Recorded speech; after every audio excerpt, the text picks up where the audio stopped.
are back with another FAQ about picking the right track wheel. Today, we are going to tell you how to pick the appropriate track wheel by answering the questions you have had. So let's get into it and let's talk about the questions you've had about picking the right track wheel for your car. All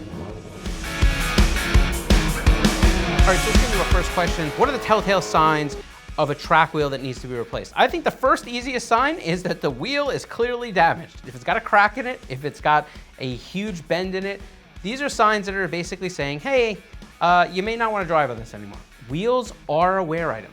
In other words, brake pads are a wear item, clutches are a wear item, wheels are a wear item. And the only difference here is that there isn't going to be a standard mileage interval that you're going to be able to use to be able to determine when a wheel should be replaced. What is going to be used is the amount of life it's had and the harshness that's been exposed to. What you're going to want to do if you use your wheel on track is you're going to want to make sure that you're inspecting it after every single time that you're on the track. Giving them a visual inspection is extremely important. It's something you should always do. Remember, your wheel, in a certain sense, is acting as a shock absorber. And this is no different whether it's on the track or the street. When it's absorbing that energy, it's kind of constantly doing this, right? It's that little bit of flex, and it's there to take it to a point, because at some point you're going to work harden it to the point where it just can't hold anymore. It will bend easier and it will break easier. This does not matter if it's a forged wheel, a flow-formed wheel, or a cast wheel. Now, what I will say is the stronger you go in construction, flow-formed wheel, forged wheels in that area, you're going to see a longer period of life because they'll take more abuse for longer. But that doesn't mean they're going to take more abuse forever. Understand that wheels are always going to be a wear item. They're the thing that's the most impactful to connect your car to the actual road, because tires are kind of one of those things that, yes, it makes all the difference for the wheel, but it's really what allows the structure of the tire to be able to mount to the car. So just kind of keep that stuff in mind. I hope it helps at some point. All right,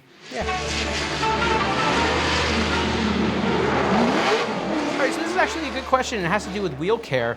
How should I take care of my track wheels? And this is a good question because just because you're using your wheels on the track doesn't necessarily mean that you want them to get all destroyed or beat up or kind of wear faster as far as an appearance look, right? So here's what I would suggest. Definitely ceramic coat your wheels new out of the box. That also will provide a little bit of heat resistance to the application. In addition to that, it'll also make it a lot easier to clean. Now, whether you use ceramic coating or you don't, the real trick to making sure that you're prolonging the finish on your wheels is to make sure that you're cleaning them frequently. So you're gonna wanna make sure you're using obviously a non-acidic car wash soap, but you're gonna wanna use something that doesn't really have a lot of elements to it. There's a lot of different soaps on the market, so just be careful about what you're using to clean your car. Ceramic coat your wheels, keep them clean frequently, don't use harsh chemicals on them, and you will be good to go.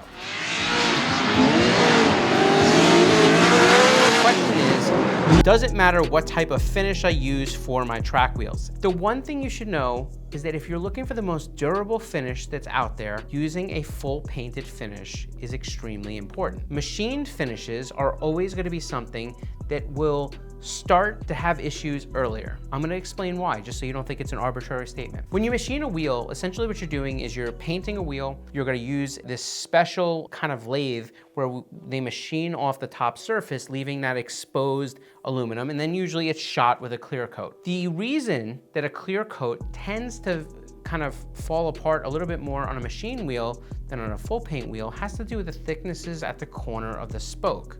So imagine this, you take an edge of one of these spokes, you machine just the face, and it creates a sharp corner on the outside part of the spoke. Having a harsh corner like that, the harsher corner that you have, that's gonna be an area where the clear coat's just gonna naturally be thinner. So when that clear coat is thinner at that corner, as you start to kind of blast around the track, blast around the streets, and all that sand and debris is just kind of moving through the wind and on the track and against the wheels, you start to get a sandblast effect. And at some point, that edge is going to wither down faster than if it was on a painted wheel. When that happens, you're going to start to see the elements affect underneath the clear coat, and once you've penetrated the clear coat, that's when that clear coat starts to show signs of failure. Why don't you just put a lot more clear coat to try to increase the durability? Well, the more coats of clear coat that you put on this wheel, it will start to make that wheel look less brilliant. So we have to find the heaviest clear coat that we can find that's going to lay down the best and we also want to make sure that it's going to provide ample coverage. But at some point, you still can't get to the part where that corner isn't going to be an issue. So I hope that answers the question. I know I went really in depth there, but I wanted to make sure that you didn't think it was just one of those random things I was throwing out there.